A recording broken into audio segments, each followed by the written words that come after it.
Chapter 1. The stone was ice, not the soft spun silk of a bridal canopy, not the warm velvet Kadros had promised. It was jagged, unyielding rock that leached the heat straight from her bones. Nyraeth gasped. Her lungs pulled in air that tasted sharply of ozone and ancient dust, a stark contrast to the sweet jasmine she expected on her wedding night. She pushed herself up, her trembling fingers scraping against smooth, flawless black glass. Obsidian. She screamed, her back arching off the cold stone. It was a violation so profound it shattered her breath. As a soul architect, she could read the intricate weaves of anyone's spirit. But Vaelrith's soul was an endless, terrifying singularity. And he was forcing it into hers. He was rewriting her very foundation. He was binding her to the dark. Mine, the black fire whispered in her mind, a foreign crushing weight of absolute ownership. Mine. Through the haze of overwhelming sensation, a sudden violent sound shattered the quiet. Clang, clang, clang. Heavy iron pounded against thick stone, somewhere far beyond the chamber. Nyraeth! The muffled, desperate scream of Kadros echoed through the iron doors. Nyraeth, hold on, I am coming. Run, he will scorch your soul. The golden threads of her magic surged at the sound of his voice, fighting the black fire. She gasped, reaching a trembling hand toward the distant noise. Kay. Vaelrith caught her reaching hand. He intertwined his fingers with hers, pinning her arm to the obsidian bed. The dark fire surged, completely eclipsing her golden light, sealing the ancient, unbreakable bond into her very essence. He leaned down, his lips brushing the shell of her ear. His breath was cold, his proximity intoxicatingly dangerous. He listened to the frantic pounding of her former fiancé outside the unbreakable gates, and a cruel, magnificent smirk touched his lips. No, Vaelrith whispered against her trembling skin, the newly forged bond thrumming with raw, possessive power. I will rewrite it. The dark fire has only just ignited. If the Dragon Sovereign's ruthless claim left you breathless, do not try to escape the void. Subscribe to Velmora Obsession right now and turn on notifications so you never miss a moment of this dark romance. Will Nyraeth shatter under the weight of his absolute control? Or will she rise as the queen he would burn the world for? Leave a like, share your thoughts in the comments, and surrender to the obsession. See you in Chapter 2. The iron doors shuddered under another colossal impact, but the sound seemed to belong to a different world. Nyraeth sat on the edge of the obsidian slab, her golden magic now interlaced with the terrifying, suffocating black threads of Vaelrith's void flame. The bond was a living thing in her chest. It pulsed with his heartbeat. It tasted of ash, an absolute dominance. Tea, my lady? The voice was impeccably polite, entirely at odds with the apocalyptic tremors shaking the fortress. Nyraeth flinched, pulling her torn velvet bodice tighter around her shoulders. Standing in the shadows was a man dressed in a meticulously tailored twilight blue coat. He held a delicate porcelain teacup, though a jagged executioner's blade was strapped casually to his back. Zirak, Vaelrith said. The sovereign had retreated to the arched window, his broad back turned to them as he watched the siege below. The dark flames had receded beneath his skin, but the air around him still warped with latent heat. She does not need tea. She needs the truth. Ah, the truth, Zirak sighed, stepping forward with a melancholic smile. Such a bitter brew. I always prefer chamomile. He offered the cup. Nyraeth did not take it. Her eyes darted from the lethal servant to the towering sovereign. What truth? Kadros is out there. He is bleeding for me. He is fighting your entire legion to get his bride back. Zirak let out a soft, amused chuckle. It was a terrifying sound. Bleeding for you? Oh, you poor, beautifully naive thing. He is not fighting for a bride. A man fights for a bride. A coward fights to reclaim his stolen sword. Nyraeth's breath hitched. What? Valrith turned. The molten silver of his eyes pinned her in place. He closed the distance between them with that same unhurried, predatory grace, stopping just inches from her trembling knees. You are the last soul architect, Valrith said, his voice a low, gravelly rumble that vibrated through the newly forged bond. Do you know what that means to a weak boy desperate for a crown? I can read the weaves of a spirit. I can heal a fractured soul. You can rewrite them, Valrith corrected, leaning closer. The scent of burning cedar and approaching storms washed over her, and he knew it. The vows he made you take today were not of marriage. They were a parasitic tether. He intended to drain your essence, to use your unique architecture to bend the celestial dragon council to his will. You were never his queen, Nyraeth. You were his battery. No, the word slipped out, fragile and hollow. Did he not isolate you? Zarok chimed in, delicately sipping his own tea. Did he not forbid you from practicing your craft on anyone but him? Did he not feed you a potion of protection every night that left your magic strangely numb? The memories slammed into her. The sweet, cloying drinks before bed. The way Kedros always kept her hidden away in the highest tower, claiming the world was too dangerous for something so precious. The way his touches always felt practiced, devoid of the messy, chaotic heat of true desire. It was not love, it was maintenance. The realization did not strike like a sudden blow. It was a slow, agonizing poison seeping into her veins, dissolving everything she had believed in. The golden dawn she had been promised was nothing but a gilded slaughterhouse. A single tear spilled over her lashes, hot and humiliated. It tracked down her pale cheek, a silent testament to a lifetime of engineered deceit. Valrith went perfectly still. The air in the chamber snapped. The temperature plummeted so fast frost bloomed on the stone walls, yet the sovereign himself radiated a terrifying, lethal heat. The void flame purled under his skin, rising to the surface in vicious black tendrils. He reached out, his leather-clad thumb catching the tear before it could fall to her jaw. His touch was shockingly gentle, but his eyes were pure, unadulterated murder. He made you weep, Valrith whispered. It was not a question. It was a death sentence. The dragon within him, ancient and possessive, roared against its restraints, demanding blood for the sorrow etched onto her face. He didn't pity her. Pity was for the weak. What he offered was vengeance, pure and absolute. My lord, Zarok said, his tone shifting from playful to analytical. He set the teacup down on a stone pedestal. I believe the guest of honor is tired of knocking. A deafening crack split the air. The eastern wall of the chamber did not just break. It exploded inward in a shower of pulverized stone and twisted iron. Nyraeth screamed, throwing her arms over her head, but the debris never touched her. Valrith was there instantly, his colossal frame shielding her, the void flame eating the flying shrapnel before it could graze her skin. Dust billowed into the cavernous room, choking the air. From the settling gray fog, a monstrous silhouette emerged. It was not the radiant prince she had kissed that morning.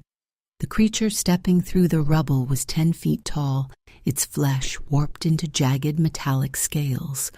Draconic horns twisted from a skull that barely resembled a human face. It was the half-dragon war form, grotesque and dripping with dark magic. The beast locked its glowing, jaundiced eyes on Nyraeth. It bared rows of serrated teeth, its voice a horrific, distorted echo of the man she thought she loved.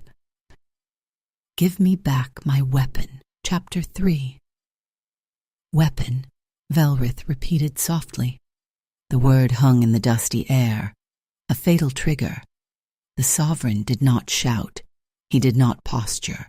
He simply vanished. A concussive shockwave leveled the remaining obsidian pedestals. Nyraeth was thrown backward, landing hard against the cold stone floor. She gasped, scraping her hair out of her eyes just in time to see the collision. Black fire met jagged steel. Valrith had materialized directly in front of the beast. He wasn't using a sword. He was using his bare hands. The void flame coated his forearms like liquid obsidian armor. He caught Kydros's sweeping monstrous claw, the impact ringing out like a cracked cathedral bell. Kydros roared, a sound layered with draconic resonance and human rage. He unleashed a torrent of pale, acidic magic from his maw, aiming not at the Sovereign, but at the girl on the floor. "Mine!" the beast bellowed. Nyraeth froze. The acidic light hurled toward her, promising agony. She couldn't summon her golden threads fast enough. She braced for the burn. It never came. A massive shadow eclipsed the blinding light. Valrith had moved with impossible speed, putting himself between her and the blast. He didn't just block it. He absorbed it. He wrapped his massive wings, manifestations of pure, solidified darkness, around them both, creating an impenetrable cocoon. Nyraeth was pressed against his chest. The world outside ceased to exist. There was only the thunderous, steady beat of his heart. The scent of him enveloped her, crushed pine needles, ozone, and the sudden sharp tang of copper. He was bleeding. She looked up. A line of dark crimson traced the hard line of his jaw. The acidic magic had grazed him. Valrith, the immortal terror of the skies, was bleeding because he had chosen to be a shield instead of a sword. He looked down at her. The molten silver of his eyes was stripped of all its ancient cruelty.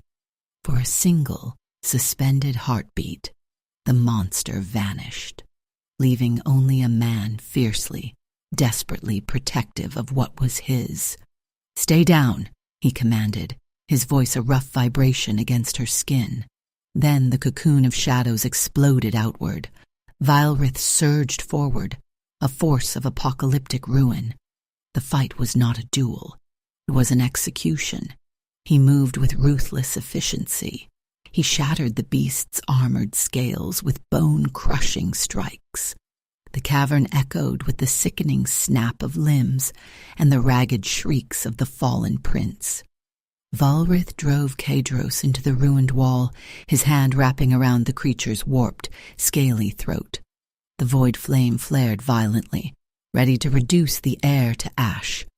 Nyraeth held her breath. It was over. But Valrith paused. It was a microscopic hesitation, a fraction of a second. But Nyraeth saw it. She saw Valrith's gaze flick to the glowing celestial crest embedded in Kydros's chest armor. It was the mark of the Council, the mark Valrith himself had bestowed a century ago to maintain the fragile balance of the realms. To kill the marked heir was to plunge the entire continent into an apocalyptic war. For 1,000 years, Valrith had been a ruler first. That single moment of sovereign duty was his undoing. Kydros's eyes rolled back, glowing with unnatural, sickly malice. From the hidden folds of his ruined armor, he drew a weapon that shouldn't exist. It was not made of metal. It was forged from solidified starlight, humming with a frequency that made Nyraeth's teeth ache. The soul-severing blade. A myth. A weapon designed by the first gods to butcher the immortal. Before Valrith could snap his neck, Kydros thrust the blade upward. It sank hilt-deep into the center of Valrith's chest. The sound that followed was not a scream. It was the tearing of the universe. The invisible, suffocating pressure that always accompanied the dragon's sovereign vanished instantly. The terrifying heat sucked out of the room. The void flame, the black fire that had burned since the dawn of time, flickered once. Then it died. Vielrith's colossal frame went rigidly still. His grip on Kadros loosened. The silver light in his eyes fractured, dimming to a dull mortal gray. He swayed, his knees buckling as he collapsed heavily onto the rubble. "No, no!" Nyraeth screamed. The bond in her chest, the dark, possessive tether he had forced upon her, was unraveling. It felt like her own heart was being ripped from its cage. She scrambled over the debris, her knees tearing on jagged glass. Kadros stood over the fallen king, gasping for air, the bloody, glowing blade clutched in his twisted claw. From the shadows, a slow, deliberate clapping echoed. Zarok stepped out of the dust. He wasn't holding his teacup anymore. His hand rested lightly on the hilt of his executioner's sword. His usually impeccable suit was dusted with ash, and his melancholic smile had warped into something profoundly unsettling. He looked down at the bleeding, motionless form of the most powerful entity in existence, then turned his gaze to Nyraeth. "Well, little architect," Zarok said softly, the silence amplifying the coldness in his words. "It appears your sovereign is no longer a dragon." Chapter 4. The silence in the ruined chamber was absolute, broken only by the wet, tearing sound of Elrith's blood pooling on the fractured obsidian. The invisible tether that had anchored Nyraeth's soul to the dark abyss was gone. The sudden emptiness in her chest was a physical amputation. She couldn't breathe. The air tasted sterile, stripped of the burning cedar and ozone that had enveloped her only moments ago. Kadros stood triumphant, his monstrous form shuddering as he wrenched the glowing blade free. He opened his jagged maw to claim his victory, but the words never left his throat. The air pressure plummeted. It was not the suffocating, possessive weight of the dragon sovereign. This was a clinical, blinding suppression. The ceiling of the fortress did not shatter. It simply ceased to exist, dissolved by a column of agonizingly pure white light. Nyraeth shielded her eyes as towering figures descended from the torn sky. They did not have wings. They floated on platforms of solidified law and ancient magic. They were draped in silken robes of spun gold, their eyes burning with a collective, merciless judgment. The Celestial Dragon Council, the Grand Elder, a being with scales like polished ivory and eyes devoid of pupils, drifted to the floor. He did not look at the ruined fortress. He did not look at Kadros, who had immediately dropped to his knees, his horrific war form shrinking back into a battered human shell. "I have done it," Kadros gasped, bowing his head to the stone. "The sovereign is severed. The weapon is secured. I claim my seat at the zenith." The Grand Elder didn't even blink. He waved a pale, elegant hand. An invisible force slammed into Kadros, throwing the prince against the far wall like a discarded rag doll. He slumped, unconscious and bleeding. "A pawn demanding a king's ransom," the elder murmured, his voice echoing with the cadence of 1,000 whispering voices. How utterly tedious. The elder's blank gaze finally slid to the center of the room, to the bleeding, unmoving form of Vaelrith Thorn and the girl kneeling in his blood. "The void is quiet," the elder announced. A ripple of cold satisfaction passed through the descending council members. For a millennium, he held the balance hostage. He refused to yield to the celestial order, and now the tyrant lies broken by his own misguided mercy. Nyraeth's hands hovered over the gaping wound in Vaelrith's chest. The flesh was pale, the immortal heat draining away rapidly. He was dying. The realization was a shard of ice driving straight through her spine. "You orchestrated this," Nyraeth whispered, her voice trembling not from fear, but from a rising, unfamiliar fury. "Kadros was never going to marry me. He was your bait, your delivery mechanism for that blade." You are surprisingly perceptive for a mortal vessel," the elder replied, gliding closer. The sterile light radiating from him made Nyraeth's skin crawl. Valrith was unbeatable in combat. His power was an anomaly. The only way to pierce the sovereign's armor was to make him lower it himself. He always had a fatal flaw, a lingering, pathetic attachment to the very mortals he was meant to rule. The elder stopped at the edge of the blood pool. He looked down at Nyraeth, his expression shifting into something calculating and greedy. But a dragon's vessel, even without its core, is a weapon of unfathomable physical destruction. And you, little architect, hold the pen. The elder extended a hand, the air humming with lethal threat. Rewrite him. Bind his fractured soul to the council's will. Erase his defiance, his memories, his rage. Make him our hound. Nyraeth's heart hammered a frantic, terrified rhythm. "And if I refuse, then we will grind your bones to dust, incinerate your soul, and let this continent burn in the chaos of a power vacuum." The elder's voice dropped, cold and absolute. "You have 60 seconds to weave the binding, architect, or you both cease to exist." The pressure of a dozen ancient dragons bore down on her. It was crushing. It demanded utter submission. A weak, trembling hand caught her wrist. Nyraeth gasped, looking down. Valrith's eyes were open. The molten silver was gone, replaced by the dull, fractured gray of a dying man. His skin was ashen, his breath coming in shallow, agonizing rasps. Yet the grip on her wrist, though devoid of immortal strength, was ironclad in its resolve. "Do not," Valrith breathed. Every word cost him blood. He coughed, a dark stain spilling over his lips. He didn't look at the council. He didn't look at the beings threatening to erase him. He only looked at her. "Do not bend." His thumb weakly brushed the pulse point of her wrist. It was a fleeting, desperate touch. "Let me fade. Do not let them taint your hands."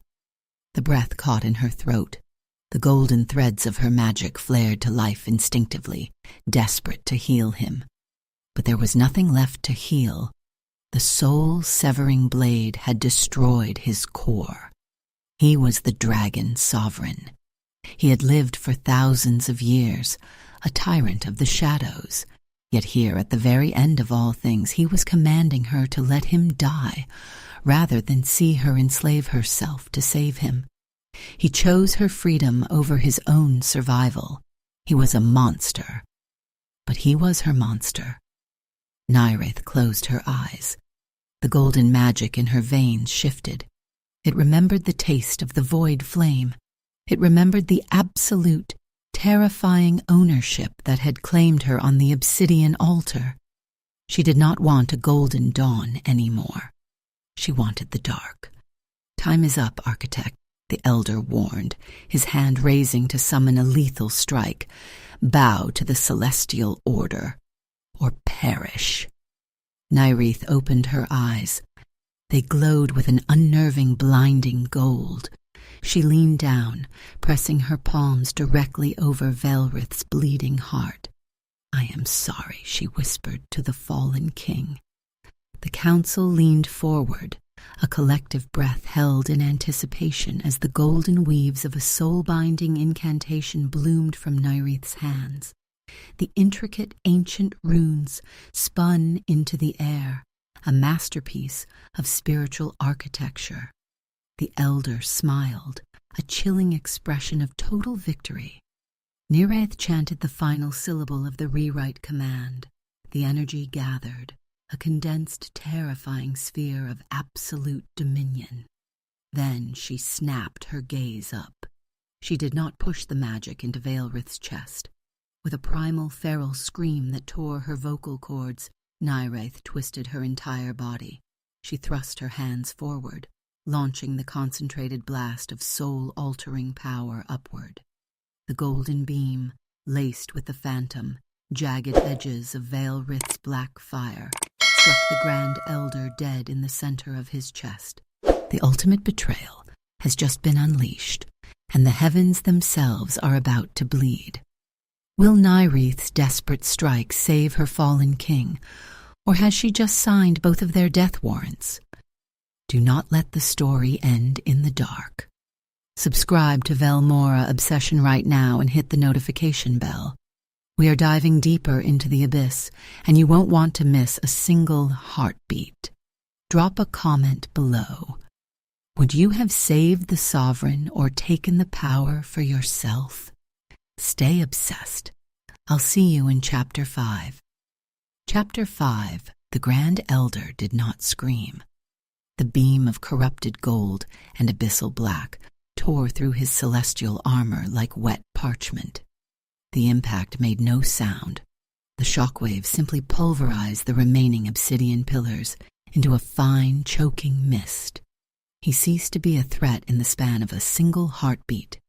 His body collapsed. A hollowed-out husk tumbled from the air to hit the fractured floor with a sickening, hollow thud. The sterile, blinding light of the council flickered and died. Nyraeth spun around, her knees slammed into the harsh, unforgiving stone. Vaelrith. His eyes were already closed. The lethal, terrifying heat that always radiated from his skin was entirely gone. It was ice.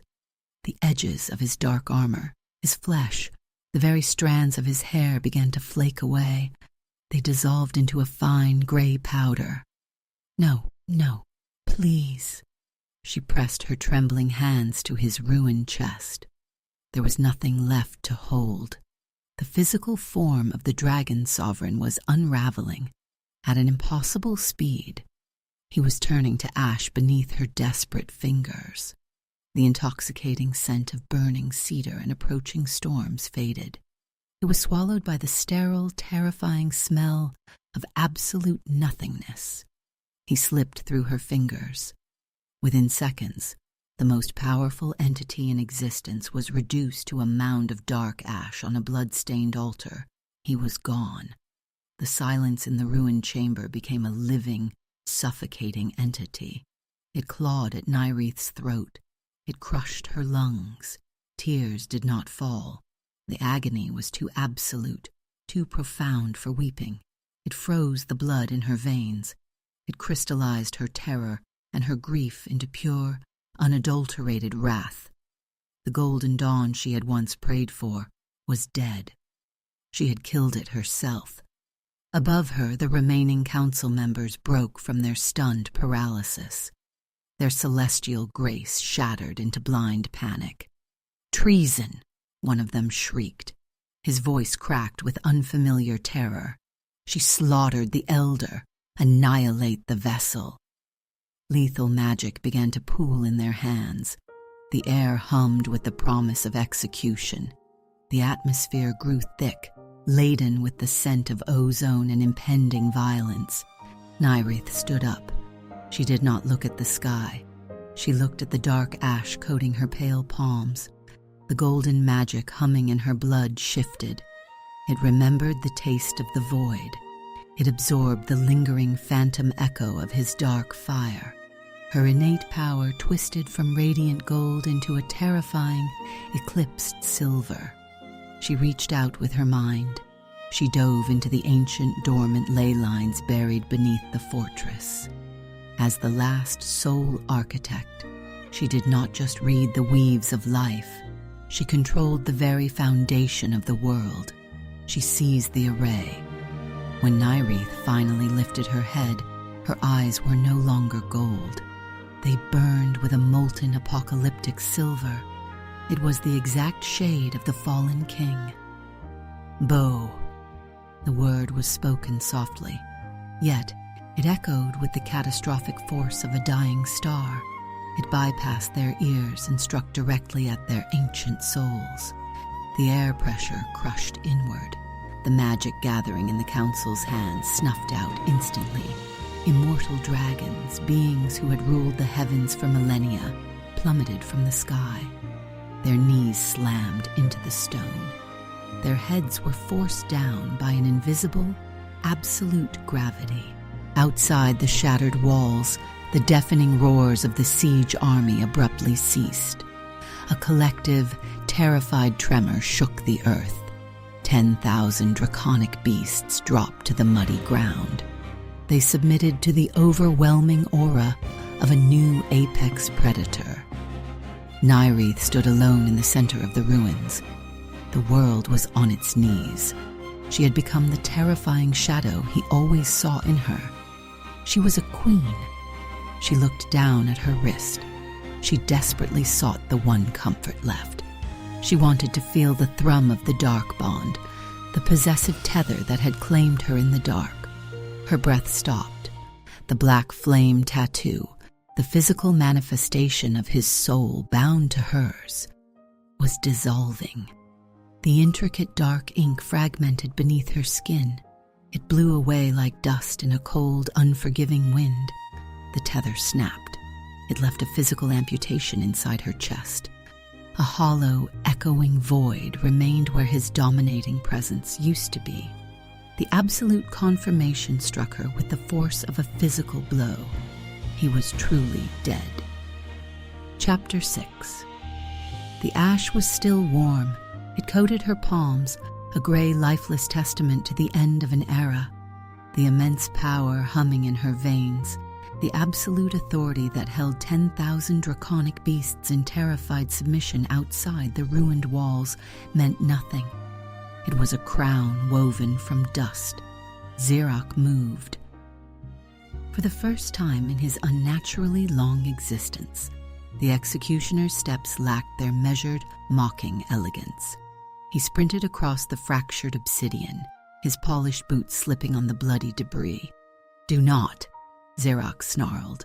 The polite veneer was entirely stripped away. "I see the architecture you are building, little architect. Stop your hands.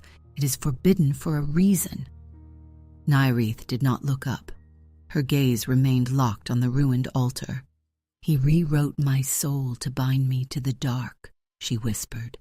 Her voice was eerily calm against the backdrop of total devastation. "I will rewrite the void to bring him back." She slammed her palms onto the jagged stone. She did not summon the gentle, healing threads of her ancient bloodline. She bypassed the standard weaves of magic entirely. Instead, she reached deep into the core of her own chest. She gripped her fundamental life force, and with a violent, agonizing yank, pulled it outward. The energy erupting from her was not just light. It was liquid fire, laced with the sharp, metallic scent of her own blood. It poured from her skin in a blinding cascade. It drew a transmutation circle around the altar. She was carving the runes with her own mortality. Nyraeth, the scream was ragged, pitiful. It tore through the heavy air.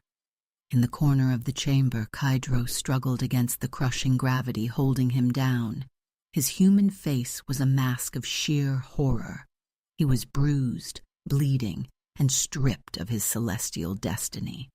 But watching the woman he had groomed for power willingly tear herself to pieces for his greatest enemy was a different kind of execution. It dismantled his sanity. "Stop!" Kydros sobbed. He dragged his broken fingers across the stone, desperate to reach her. "He is a monster, a tyrant. I can give you the dawn. I can give you the world. Please do not die for him." Nyraeth finally turned her head.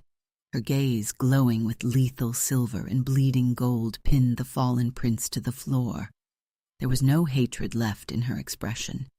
There was only a chilling, absolute certainty. "I do not want your dawn, Kydros," she said softly. The words sliced through the air like a physical blade. "I burn for the void." She turned back to the mound of ash. She twisted her wrists. forcing the forbidden incantation to lock into place. The backlash was instantaneous. A sickening snap echoed through the silent cavern. Did not come from the shattered ceiling or the ruined walls. It came from her. Nyraeth gasped. Her spine arched as unspeakable agony tore through her nervous system. A jagged, glowing fissure split the pale skin of her left arm. It looked like shattered crystal.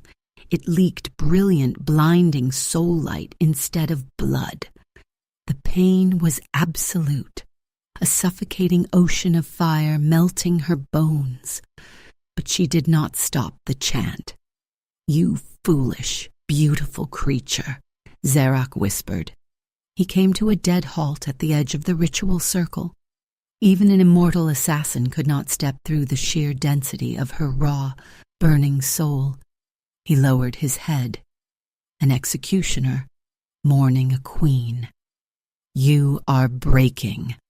Another fissure snapped violently across her collarbone, then her jaw.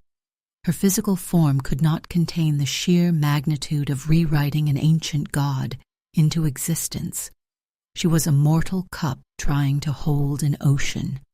Yet beneath the all-consuming pain, Nyraeth felt a spark, a tiny, impossible pulse deep within the lifeless gray dust. She smiled through the splintering of her own face. She poured the very last drop of her vitality into the center of the altar. The ash ignited. It was not a slow ember. It was a cataclysmic explosion of absolute consuming darkness. The void flame roared upward in a towering pillar. It swallowed the blinding light of her sacrifice. The temperature in the room skyrocketed.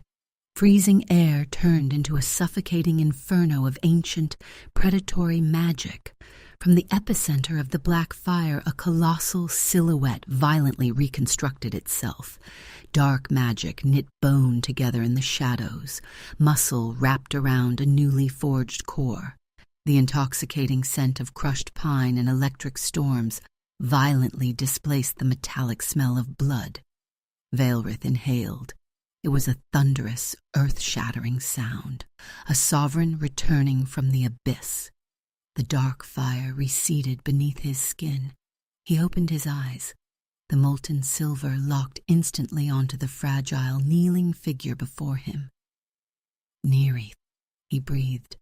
The sound was a desperate, gravelly vibration. He lunged forward to catch her. But the ritual was complete. The toll had been extracted. Nyraeth looked at the man she had torn the universe apart to save. Her crystalline, fractured body gave one final blinding pulse, and then right before his armored hand could touch her cheek, she shattered into 100,000 streaks of dying light. Chapter 7. The light was slipping through his fingers. 100,000 luminous fragments drifted upward. They were gossamer threads of a soul that had burned itself to ash to pull him from the void. Vaelrith froze. For a creature who had existed since the dawn of the world, who had watched continents sink and stars die, this was the first moment he truly understood terror. She was fading. The air grew cold. The sharp metallic scent of her blood was evaporating into the terrible, sterile smell of nothingness. He did not roar. Grief was a mortal luxury, a useless expression of defeat. He was the sovereign. He had defied the celestial order. He had conquered the abyss. He would not surrender her to the quiet dark. "No," Vaelrith commanded the dying light. His voice was a gravelly, earth-shattering vibration, but the scattered motes of her soul did not obey. They were untethered, drifting toward the ether. She had spent everything. Vaelrith looked down at his own chest. His body was thrumming with absolute resurrected power. The void flame purled beneath his skin, an endless well of immortal sovereignty. It was the crown of the shadows, the anchor of his eternity. He did not hesitate for a fraction of a second. Vaelrith drove his right hand directly into his own chest. He did not pierce armor. He plunged his clawed fingers straight through the mystical, solidified architecture of his own ribs. The sickening, visceral crunch echoed violently in the silent chamber. Kadros, still pinned to the floor, let out a pathetic, strangled whimper of pure disbelief. Vaelrith grasped his own core. It was a violently pulsing star of condensed black fire. It was the source of his invincibility, his terrifying magic, his eternal life. With a brutal, agonizing yank, he ripped it out. The sound of his sovereignty tearing away from his flesh was deafening. It was the shriek of tearing metal and collapsing mountains. Vaelrith plummeted to his knees. Without the core, his majestic, terrifying, draconic aura collapsed instantly. The dark scales fading from his forearms dissolved. He began to bleed, not the molten, liquid shadow of a god, but the bright, shocking crimson of a mortal man. His newly mortal lungs seized. His heart stuttered, struggling against the catastrophic shock of a mundane existence. He ignored the agony. He raised his blood-soaked hand, clutching the immortal star, and crushed it in his palm. "I claim you," Vaelrith rasped. He forced the bleeding, unimaginable power of his shattered eternity into the swirling vortex of her fading light. "You do not get to leave me." He became the architect. He used the raw, pulverized energy of his own soul as the binding agent, meticulously weaving his forever into her fractured existence. The light stopped fading. It violently reversed course. The 100,000 fragments surged inward, pulling together in a blinding, indomitable cyclone of silver and gold. Bone knit together. Flesh bloomed from the radiant magic. The air pressure in the room snapped back, heavy with the scent of jasmine, crushed pine, and a terrifying new power. Nyraeth fell forward, gasping for her first breath. Vaelrith caught her. His arms were no longer wreathed in shadows. He was shaking, fragile, his skin slick with his own mortal blood, but his embrace was iron. He buried his face in the crook of her neck, inhaling deeply. She was warm. She was solid. Nyraeth opened her eyes. They were no longer just the golden hue of a mortal architect. They burned with a molten, apocalyptic silver. The sovereign's power now lived entirely within her veins. She was the immortal soul queen. She touched his chest, her fingers trembling as they met the gaping, bloody wound over his heart. Beneath her palm she felt a rapid, fragile, undeniably human heartbeat. "You gave it up," she wept. The realization crashed over her, more profound than the magic singing in her blood. "Your crown, your magic, your eternity." Vaelrith lifted his head. His silver eyes were entirely human now. They lacked the terrifying ancient glow of the void, yet they were filled with a devotion more overwhelming than any dark fire. He reached up, his blood-stained thumb gently wiping a tear from her cheek. "I was eternity," he whispered, his voice rough, breathless, and utterly at peace. He pressed his lips to her trembling mouth, a brand of absolute, irreversible surrender. "Until I chose you over forever," Nyraeth sobbed, tangling her fingers in his hair, kissing him back with a fierce, possessive desperation. She poured a fraction of her newly acquired magic into his chest, sealing the mortal wound, ensuring his fragile human heart would continue to beat for her. A ragged, hysterical sound broke the stillness. Kadros was laughing. It was a broken, mindless sound. He dragged himself upward, staring at the mortal man kneeling before the glowing, immortal deity. His mind had completely snapped under the weight of a sacrifice he could never comprehend. Nyraeth slowly pulled away from Vaelrith. She stood up. She did not need his protection anymore. The shadows in the room actively bent toward her, awaiting her command. She walked over to the ruined prince. Kydros cowered, his jagged half-dragon features completely gone, leaving only a pathetic, weeping boy. Nyraeth did not raise a hand in anger. She felt no rage, only a cold, clinical pity. She knelt before him and pressed a single, glowing silver fingertip against the center of his forehead. You wanted a weapon, Kydros," she said softly, the cadence of a true sovereign echoing in her words. "But weapons have no memories. They have no desires. They just exist." She pulsed her magic. It was a surgical, effortless rewrite. She did not kill him. She simply reached into the architecture of his soul and erased the foundation, the ambition, the cruelty, the memories of the throne, the capacity to scheme. She wiped the slate entirely clean. Kydros's eyes rolled back. He exhaled a long, shuddering breath. When he opened his eyes again, they were completely dull, blank. The violent air was gone. Only an empty husk remained, staring at the ruined ceiling without comprehension. A living ghost. Nyraeth stood, turning her back on the empty prince. She walked back to Vaelrith, offering him her hand. The mortal man looked up at his queen, took her hand, and allowed her to pull him to his feet.